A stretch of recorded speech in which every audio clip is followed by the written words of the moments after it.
Bonsoir, bonsoir, bonjour, c'est RD Congo Bassango Télévision. Comme toujours, avant de commencer notre émission, nous disons merci à Dieu. Nous disons merci à nos chers abonnés et téléspectateurs qui nous suivent partout dans le monde et en RDC. Bande Konanga, soyez les bienvenus dans l'émission Nabiso, Auto Sola ensemble, Masole Amoka. Bande Kobogoyoka, Oyo. Fayulu, quand Koutana Fachi, alors plaide pour le dialogue. Alors, awa batbaï kosolo là. Dialogue national, bien sûr. Est-ce que, bako kotsa, pas que ba catholique.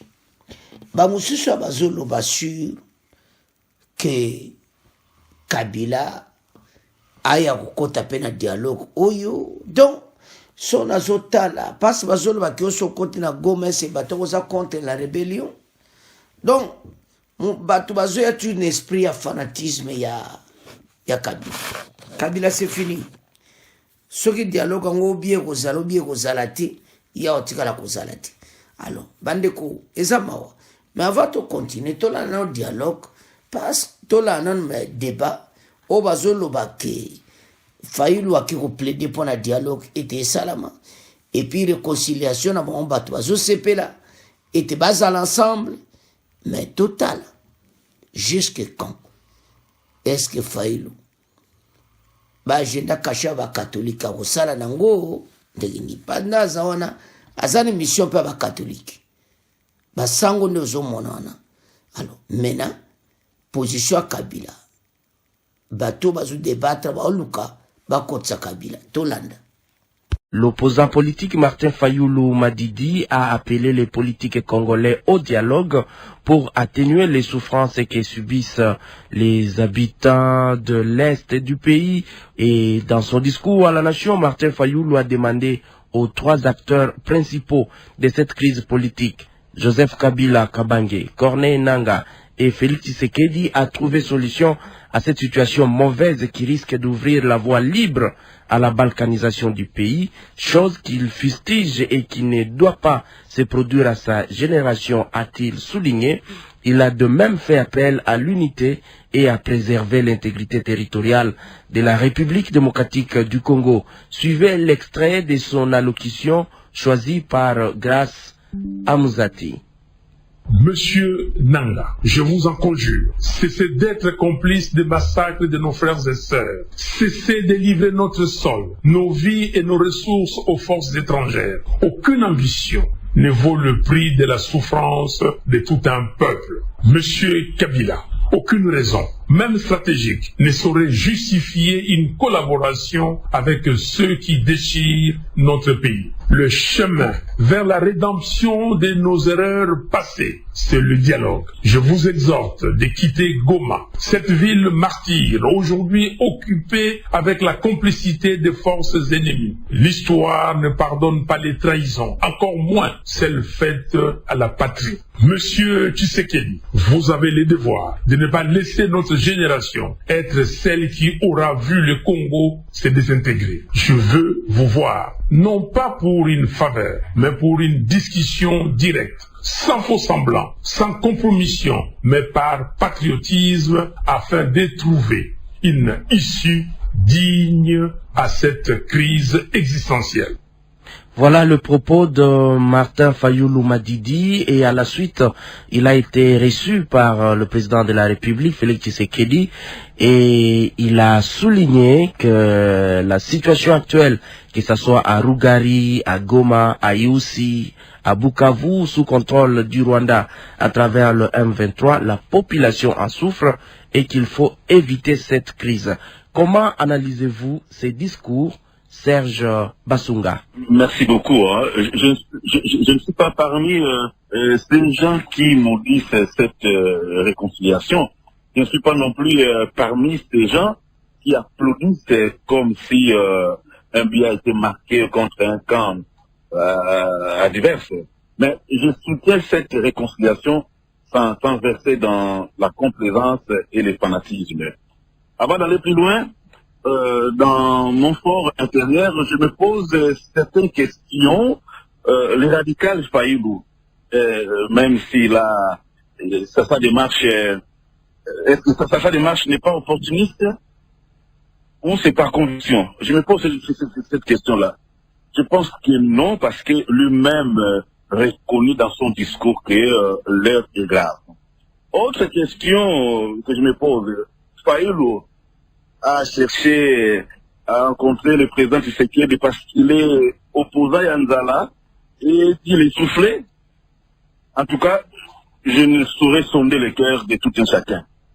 Présentement, je pense que nous devons plus nous focaliser sur les propos de Fayulu après son entretien avec le président. Il soutient les dialogues. Il a proposé au chef de l'État d'écouter les évêques et l'église du Christ au Congo. Ça, c'est déjà un pas. Les dialogues, c'est vrai, les dialogues, mais pour quelle finalité? Parce que généralement chez nous au Congo, les dialogues se soldent par le partage du pouvoir, la transition, soit les changements de la Constitution. Je me pose la question là, qu'est-ce qui va se passer avec ce dialogue? C'est pour aller encore vers où? Pour chercher la paix à l'Est. Oui, pour chercher la paix à l'Est, mais comment? Comment y arriver? Avec qui? C'est ça le plus grand problème. Avec qui? Mais je pense que le plus grand problème ici, les Congolais doivent se parler entre eux. Ça, il a raison.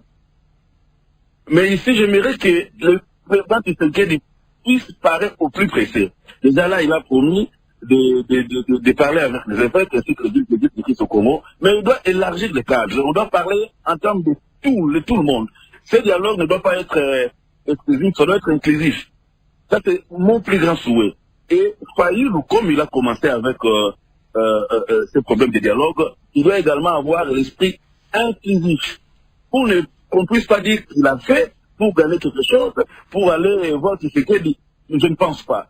En tout cas, jusque-là, j'ai lu une certaine franchise en lui, et il doit continuer avec cette allure-là. Le vrai problème maintenant, ce sont les partisans de l'UDPS. Les partisans de l'UDPS, ils doivent par moment comprendre la gravité des choses. Parce que Martin Fayulu l'a si bien dit. L'heure est grave. Mais il y en a qui ne veulent pas entendre parler en termes de cette gravité. Tu n'admets pas cela. Ils ne veulent pas admettre cela, je vais dire. Ils n'ont jamais été à Goma ou à Rugari. Les partisans de l'UDPS n'ont jamais été à Calais, là où on souffre. Les Rwandais font souffrir les Congolais. Ils doivent se moquer d'un tel discours. En parlant en termes de l'UDPS, je voulais faire allusion à l'entourage du chef de l'État. Le chef de l'État vient là de comprendre la gravité de tout ce qui se passe dans la partie est du pays. Et il doit écouter tout le monde. Je n'aimerais pas citer quelqu'un de nom ici, mais il doit écouter tout le monde à ce stade ici. Pour ne pas perdre du temps, parce qu'on en a assez perdu. On a perdu beaucoup de temps et on doit vite aller au dialogue, écouter tout le monde, voir qui peut nous aider en ceci, parce qu'on a essayé avec la diplomatie. Nous apprenons qu'au niveau des droits là-bas, ça piétine encore. Et on doit se parler entre Congolais. Et Fayulu, c'est vrai, entre nous Congolais, on ne se fait vraiment pas confiance, mais à ce stade ici, je ne sais pas sonder ce que l'un ou l'autre pense, mais je pense qu'on doit vite dialoguer pour trouver une solution en urgence. Merci Serge. Nous allons vers vous, Sikou Province Patrick. Comment analysez-vous le contenu de ces discours de Martin Fayulu, qui a poussé même à ce qu'il soit reçu à la présidence?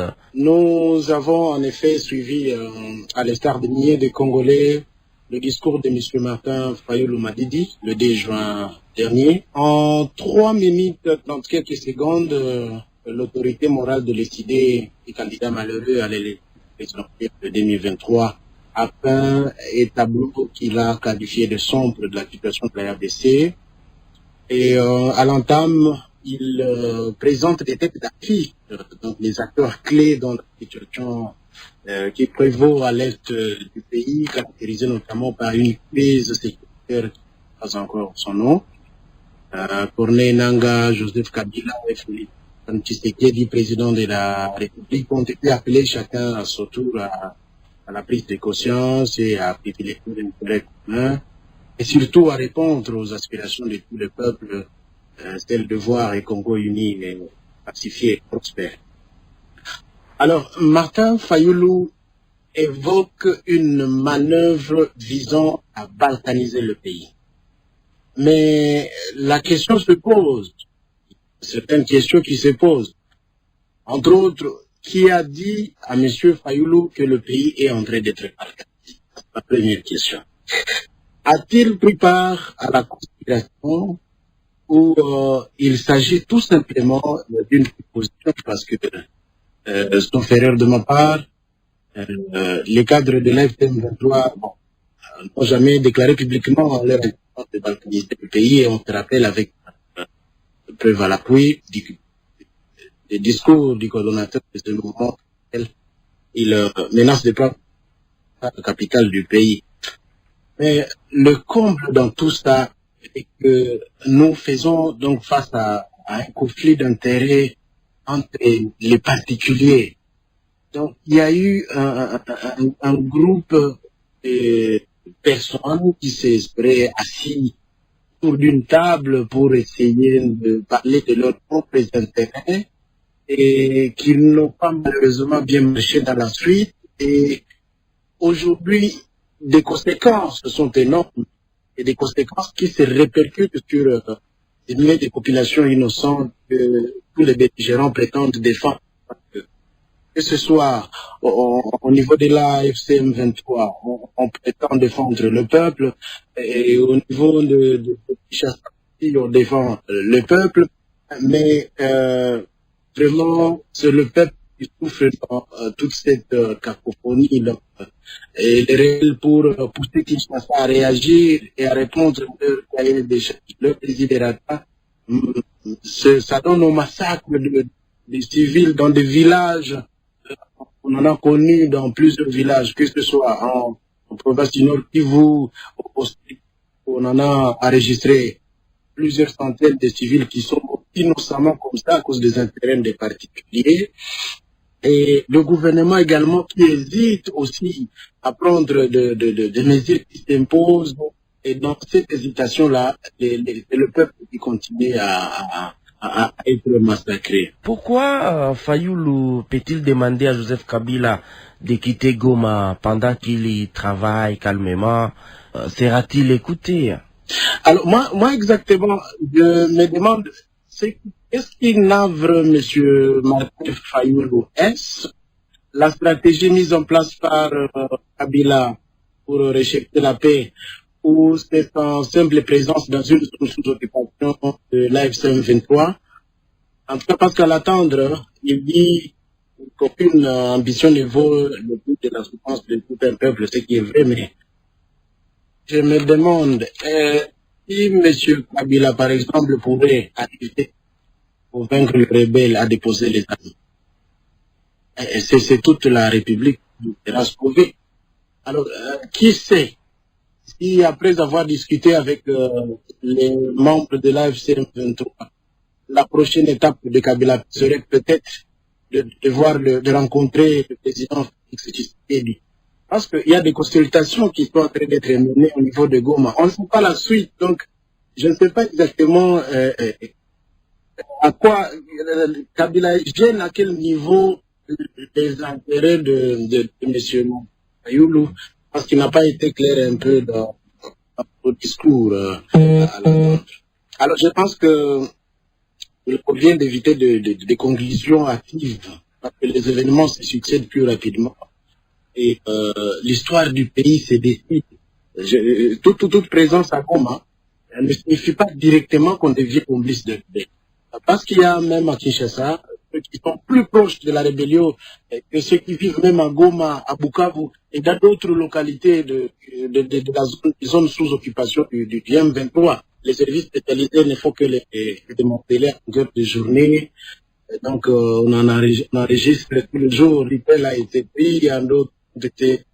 Donc vraiment c'est une situation qui est un peu complexe. Donc si on arrivait à culpabiliser toute la population congolaise vivant dans la zone sous occupation du M23, ce serait quelque chose comme une bancarisation présumée, donc que nous avons déjà en tête. Merci, Sikou Province. Ici à Kinshasa, Israël Toumba Madidi a fait 3 minutes pour essayer de rassembler tout le monde. Et il a peut-être été écouté. Comment est-ce que vous avez analysé le contenu de son discours? Merci beaucoup, chers confrères. Je salue d'abord tous les collègues co-débatteurs avec moi dans cette émission. Vous savez, c'est la première fois que Martin Fayoulou, au moins comme opposant, a fait un discours qui a été salué par tout le monde.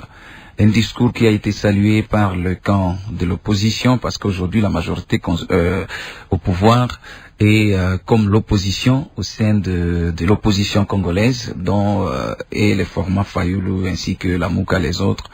Ils considèrent la majorité au pouvoir comme leurs opposants. Mais du moins, c'est le premier discours depuis qu'il est opposant qu'il a fait, un discours qui n'a pas eu à prendre beaucoup de temps, juste 3 minutes, mais dans 3 minutes au moins, il a rassemblé tous les problèmes qui sévit actuellement dans le pays. Et dans ce discours, lorsque vous le suivez, il interpelle 3 personnages, 3 personnes dont vous venez de citer, Joseph Kabila, Nanga ainsi que M. Félix Tshisekedi. Et dans tous ces 3 personnages dont Martin Fayoulou fait allusion, chacun il lui attribue une responsabilité. La responsabilité qui a été attribuée à Nanga, c'est de cesser les massacres sur la population congolaise et de ne pas continuer avec ses sales besoins, avec son mouvement du M23. Il interpelle Kabila à pouvoir quitter la ville de Goma, mais aussi l'interpeller à savoir qu'il n'y a aucune raison qui peut le permettre aujourd'hui de faire allégeance avec le M23 et à Tshisekedi. Il lui rappelle cette responsabilité qu'il a en rapport avec cette génération dont fait partie Martin Fayoulou, parce que je vous ai dit ici tout au début que Martin Fayoulou et Félix Tshisekedi, ce sont les amis longtemps dans l'opposition. Vous vous rappellerez bien, pour l'histoire, ceux qui connaissent la création de la dynamique de l'opposition, Martin Fayoulou était comme un bon élève par Papa Tshisekedi, d'heureuse mémoire. Et lorsque vous vous rappelez bien, à l'époque, Papa Tshisekedi, c'est lui qui avait même nommé Martin Fayoulou commandant du peuple. Et si aujourd'hui les gens appellent Martin Fayoulou commandant du peuple, c'est Papa Tshisekedi. Mais voilà, là on se trouve devant un problème. Le discours de 3 minutes passé les 2 juin n'est pas problème, parce que l'essentiel pour Martin Fayoulou, c'était de demander à Félix de lui rencontrer, et exactement, il y a eu cette rencontre. Revenons sur cette rencontre qui a eu lieu hier. Martin Fayoulou demande à Félix Tshisekedi un dialogue. Mais là, on se trouve devant un problème. Le problème, c'est que on a 3 dialogues dont il faut se poser la question de quel dialogue il faut peut-être s'appuyer. Il y a le dialogue format SCC-5O. Et là, vous savez bien ce qui s'est passé avec nos évêques catholiques et le pasteur de l'SCC lorsqu'ils ont entamé leur activité de faire un dialogue réunissant tous les Congolais. Ils ont motivé cela et chacun de nous a quand même tiré quelque chose. Mais dans ces dialogues, l'SCC et l'Église catholique préfèrent à ce qu'ils mettent ensemble autour d'une table le peuple congolais, donc les acteurs, dont Félix Tshisekedi, Joseph Kabila et Martin Fayoulou, mais également aussi M. Corneille Nanga qui a pris les armes. Mais dans ce format voulu par SCC 5O, il y a un problème parce que là, on a deux oppositions. On a une opposition armée qui est constituée du bloc de M. Kabila et aussi M. Corneille Nanga, y compris aussi la position de Moïse Katumbi qui jusqu'à maintenant n'est pas encore bien identifiée, parce que là, peut-être s'il faut le dire, Moïse Katumbi est encore borderline, comme le président de la République l'avait dit autrefois. Il peut être attiré d'un bout à l'autre. Vous avez maintenant un autre format de dialogue qui regroupe pour l'instant là M. Félix Tshisekedi en tant que président de la République, mais également aussi vous avez Martin Fayoulou qui il a appelé ça la création d'un camp de la patrie. De ceux qui aiment la patrie. Voilà, de ceux qui aiment la patrie. Alors là, vous comprenez que là, il s'agit maintenant de 2 blocs. Un bloc qui a pris les armes et un bloc qui est non armé.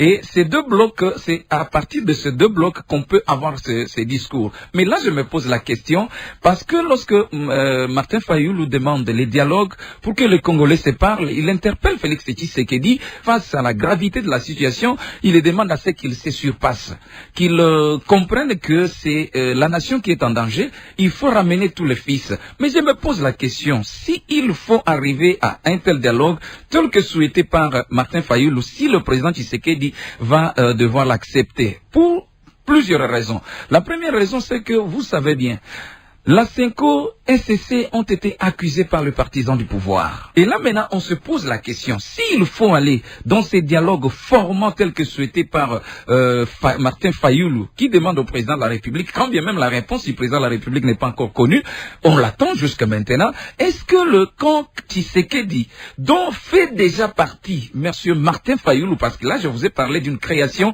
d'un cas de la patrie, dont se trouve déjà Félix Tshisekedi en tant que président de la République. Oui. Et je me pose la question, est-ce qu'ils vont accepter ces dialogues? Passons à notre deuxième et dernier sujet de la tribune des presses. La République démocratique du Congo a été élue aux côtés de 9 autres pays comme membre non permanent du Conseil de sécurité des Nations Unies. C'était le mardi 3 juin dernier, une première pour notre pays il y a plus de 3 décennies sans que la diplomatie congolaise se fait sentir dans le concert des nations. Ce mandat est de 2 ans et qui doit commencer en janvier 2026. Pour Thérèse Kaikwamba Wagner, ministre des Affaires étrangères de la RDC, cette élection marque une nouvelle étape dans l'engagement de la RDC en faveur de la paix, de la sécurité. On l'écoute dans cet extrait choisi par Billy Ivan Lutumba.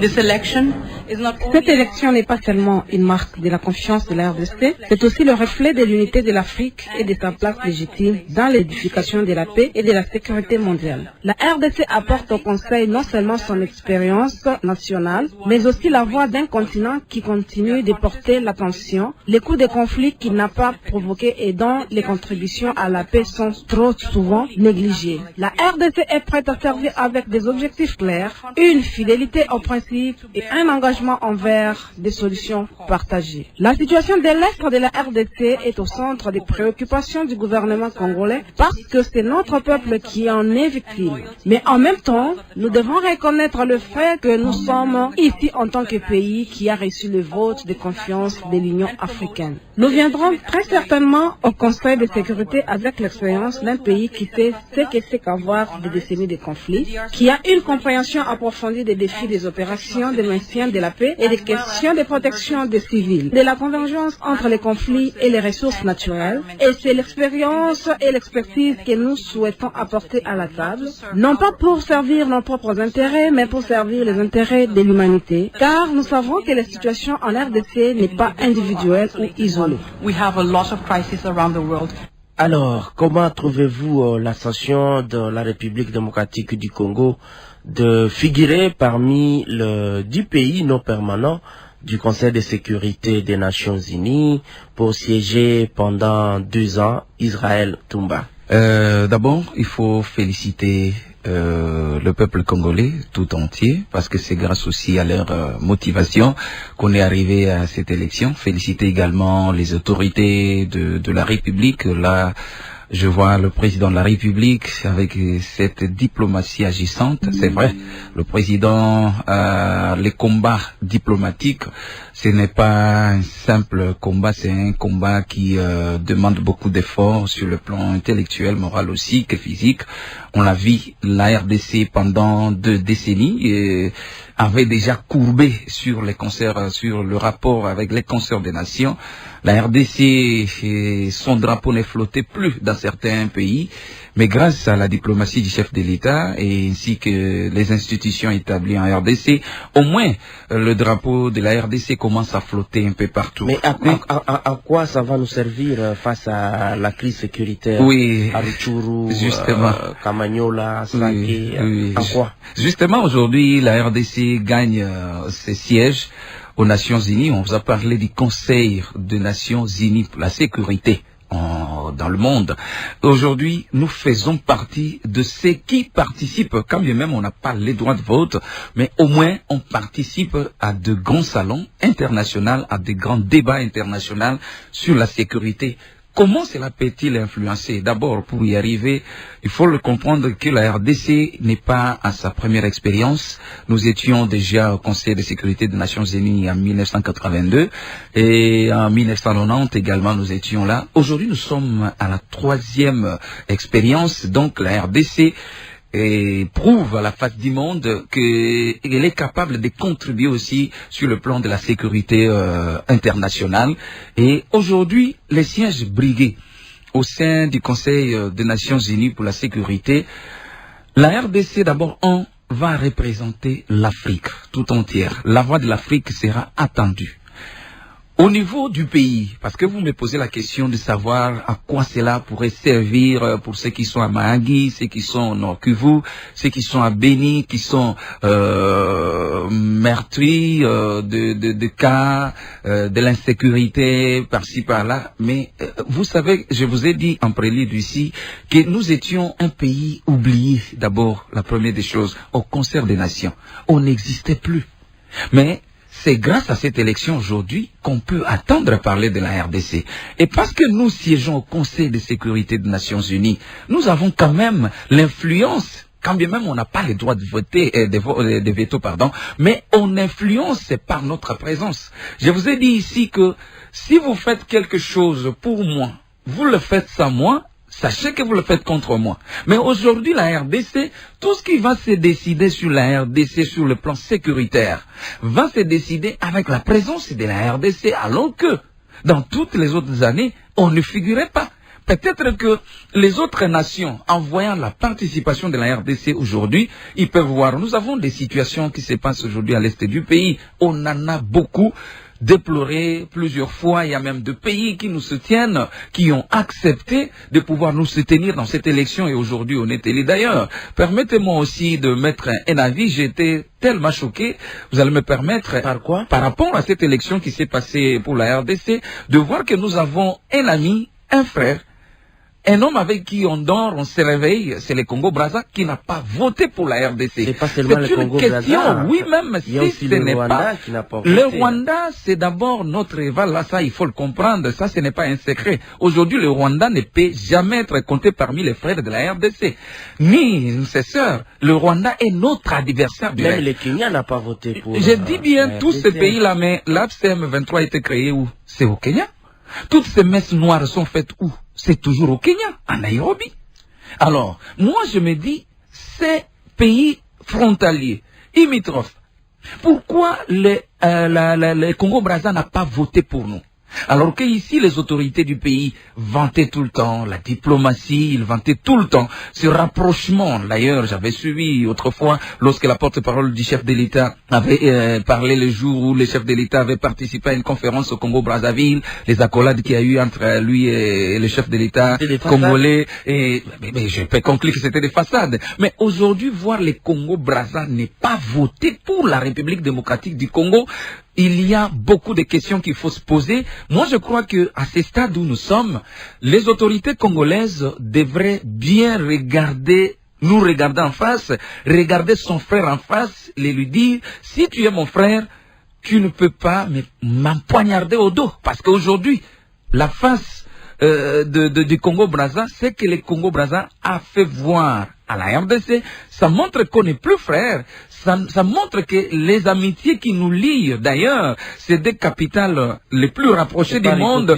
C'est par hypocrisie politique que les autorités compétentes du pays devraient être interpellées par rapport à cette élection. Est-ce que réellement nous continuons à garder de bonnes relations avec les Congo-Brazza? Parce que tout le temps, quand il y a des problèmes au Congo-Brazza, nos frères qui sont ici sont toujours expulsés. Et pourquoi l'État congolais ne fait pas aussi riposte à cela? Pourquoi l'État congolais aussi ne peut pas prendre aussi des mesures restrictives? Moi, je crois qu'au travers cette élection de la RDC au Conseil des Nations Unies, la RDC devrait prendre des décisions, prendre des distances d'abord avec celui qu'on qualifie comme étant ami et frère, alors qu'il est en train de nous poignarder au dos. Comment expliquer le Burundi qui est très loin par rapport à la distance géographique des capitales, mais parvient à nous voter. Mais c'est lui avec qui on dort, on se réveille chaque jour, d'où on peut se voir, les saluer. Voisin, bonjour, on est avec lui, mais il n'est pas à mesure de voter pour nous. Serge Banzaba Basunga, comment trouvez-vous la participation, cette élection de la RDC au Conseil de sécurité des Nations Unies? Voilà, avant de mettre mon point de vue directement, j'aimerais d'abord placer un petit mot par rapport à ce que les confrères venaient de dire par rapport à nos relations avec le Congo-Brazza. Je me dis, évitons de tels discours. Ce n'est pas parce que un tel pays n'a pas voté pour la RDC, d'office, il devient ennemi à notre pays. Mais nous ne créons pas des ennemis gratuitement comme ça. On peut être amis, on peut être même de la même famille, mais ne pas être d'accord sur certains points. Donc on doit faire très attention, mais ne créons pas des problèmes entre la République du Congo et la RDC. Ne déclarons pas ce pays comme étant un pays ennemi parce qu'il n'a pas voté pour la RDC. Il n'a pas dit que le Congo-Brazza est ennemi. Il a tout simplement soulevé le fait de ne pas voter pour le Congo. La théorie du complot, c'est tout ce qui tue la RDC. La théorie du complot. On pense que les complots sont montés par-ci, par-là. Mais ici, l'occasion, d'ailleurs, pour la RDC, de nous faire preuve de sa maturité, parce qu'elle a été votée. Parce que jusque-là, les débats s'arrêtent au niveau nombre. Nous avons été votés massivement sur les 187 votants. 183 ont voté pour la RDC. Ça s'arrête là. Non. Alors non. Nous avons bel et bien le confrère l'a bien dit, ce n'est pas pour la première fois. Certes, c'est un événement, mais ce n'est pas un grand événement, évidemment. Ce n'est pas ça, c'est la troisième fois. Nous pensons que c'est tout de même une opportunité pour la RDC de faire entendre sa voix, parce que les membres non permanents ont certains privilèges, évidemment, par rapport à ces votes. Ils vont prendre débat, ils vont prendre part à certaines délibérations, même s'ils n'ont pas droit de veto. Mais ici, cela ne doit pas être compris comme une faveur pour notre pays. Non. Parce que bien se défendre sur le plan international, nous le faisons déjà. Nous avons notre ministre des Affaires étrangères qui est félicité par-ci par-là. Elle parle bien, elle réfléchit bien, elle convainc. Le président de la République a effectué beaucoup de voyages, il a convaincu les gens avec de très bons discours, il a même été président de l'Union africaine. Nous avons applaudi, comme c'est le cas aujourd'hui, nous avons applaudi, croyant que tout allait se régler. Nous disons, ne nous arrêtons pas là. Le pays est fort et craint parce que, par rapport à ses richesses, non seulement par rapport à ses richesses, mais vraiment par rapport à sa force militaire. Est-ce que sommes-nous forces les pas militaires? L'intelligence de ces gens-là qui vont nous représenter là-bas ne suffit pas. On est le plan international, on doit être craint. On doit être craint et respecté. Les richesses, nous avons des richesses. Mais quand nous devons renforcer l'armée, ça ne doit pas nous distraire. La diplomatie, elle ne suffit pas. On doit être craint. Si aujourd'hui les Américains sont craints, c'est parce que l'Amérique a une très bonne armée. Les États d'Amérique a une bonne armée. La Russie est crainte parce qu'il y a une partie, c'est pas parce que la Russie, les Russes sont trop intelligents. Non. C'est parce qu'il y a l'armée. Donc, derrière tout ça, nous devons renforcer l'armée. Sinon, 2 ans après, nous n'allons rien constater. Parce qu'au sein du Conseil de sécurité là-bas, il y a des débats, il y a même l'opportunité pour les membres non permanents de diriger, d'assurer la présidence. On peut bon assurer la présidence. Assurer la présidence ne veut pas dire faire de l'injustice, prendre des décisions contre tel pays qui est contre vous. Non. Il n'y a pas la corruption là-bas, mais il y a le rapport de force. L'armée congolaise doit être renforcée et ça va renforcer davantage notre crédibilité au sein de ce conseil de sécurité. Merci. Sikou Province Patrick, l'élection de la RDC au Conseil de sécurité des Nations Unies, est-ce un avantage ou des avantages pour la paix, la sécurité, surtout dans la partie Est où vous vous trouvez? À voir seulement le nombre de suffrages exprimés en faveur de la RDC, il y a lieu de saluer le soutien dont le pays a bénéficié de plusieurs nations africaines. 183 voix sur 187 votants reflètent une solidarité continentale dans la quête de la représentation sur les plateformes internationales. Donc, vous allez retenir que c'est après l'Union africaine, l'EAC et la SADC, et aussi la vice-présidence de la 80e Assemblée générale des Nations Unies, puis maintenant membre non permanent du Conseil de sécurité pour les années 2026 et 2027. En fait, la RDC renoue avec un rôle diplomatique de premier plan, comme l'a évoqué notre frère Zahel.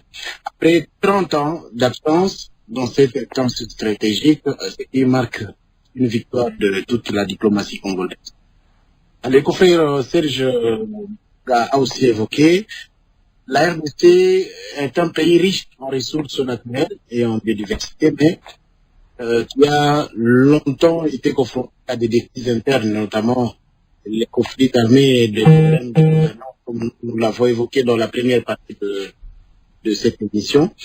Alors, cette élection au Conseil de sécurité témoigne donc de la reconnaissance des ports de mon pays, la RDC, dans la promotion de la paix et la sécurité régionale. Donc, ce sera une occasion pour la RDC qui est confrontée depuis quelques années à une offensive de combattants du M23 dans l'est du territoire qui occupe la partie est du pays.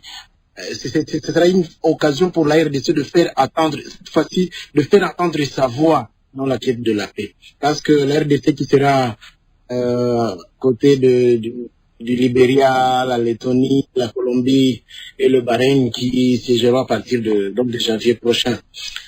Ce siège de membre non permanent donne donc un accès à de nombreuses responsabilités et place du choix dans le débat sur le métier de la paix et de la sécurité internationale. Donc la RDC aura de nouvelles charges internationales. Et moi, j'ai hâte de voir la RDC participer pleinement aux prises de décision dans les conseils des Nations Unies, à voter et les délibérations soumises au Conseil. Alors, donc, je salue également une place qui permettra donc à la RDC de contribuer concrètement, voire aussi influencer les décisions, même si elle ne disposera pas d'un droit de veto. Merci Sikou. Je vais vous demander de conclure tout et chacun. Que faire face à la situation que traversent les Congolais de Kamanyola, de Goma, de Bukavu, tous ceux qui sont à Iousi, Kalehe, face à la souffrance qu'a dénoncé Martin Fayoulou, imposé par l'agresseur, le Rwanda à travers le M23. Sikou Province. Le pays est dans une passe très difficile, comme il a été dit, et le peuple a besoin d'une cohésion nationale. Alors, la voie du dialogue entre les têtes d'affiche doit être privilégiée, impliquant les évêques de la Cinco et les pasteurs de l'ECC. Tous doivent être intégrés dans ce que Martin Fayoulou a dénommé camp de la patrie. Merci bien pour votre conclusion. Je vais vers vous, Serge Banzamba Basunga. Que faire face à la souffrance actuellement que traversent les habitants de Katindo, de Ndosho?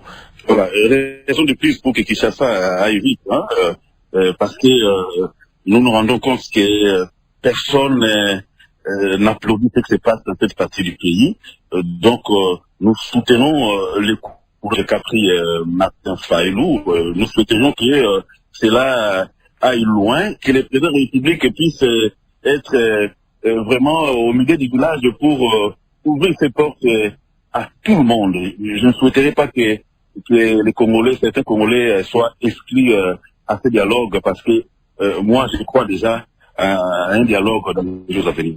Merci, c'est votre conclusion. Et à vous Israël Ntumba, face à la difficulté de vie, on impose aux Congolais la souffrance, que faire? En tant que journaliste, je pense qu'on doit se surpasser face tout ce qu'il y a comme problème, souffrance du peuple congolais disséminé partout au pays. La RDC, les dirigeants devraient se dépasser. Le président de la République doit comprendre qu'il est père de la nation et c'est lui qui a toute la responsabilité pour le retour de la paix. Il doit accepter tout le monde, même le diable, lorsqu'il s'agit de pactiser avec lui pour retrouver la paix. Je demanderai au président de la République de se surpasser en tant que chef de l'État, en tant que parent de la, père de la nation, à ramener la paix, parce qu'aujourd'hui, le problème, c'est le retour de la paix. N'importe quelle voie qui peut nous ramener en Rome, à condition qu'on ait la paix dans ce pays, je souhaite que cela soit fait pour que les amis qui se trouvent à l'est du pays, à Mahagi, à Butembo, au nord Kivu, partout au sud Kivu, qui sont meurtris, puissent se retrouver aussi sourire, parce que ce sont des Congolais comme nous qui vivons ici à Kinshasa. Bandeko Bolandi, o etra Goma et le biteki, osa contre Mboka, aux approches à rébellion pour battre Moussuna Kinshasa pe, bazako soutenir la rébellion. L'accès biso bango, pour battre on ne faut pas kanga bango. Alors, tout l'année bande quoi, Moussumuta muta pes opinion naï. Alors, sozotan makambo opinion oyo, ils ont senga moutinyo soit comprendre que l'opinion est en dengue na dengue. Congolais comprendre yango. Pour makambo yo, ils ont makambo kusakana te bandeko.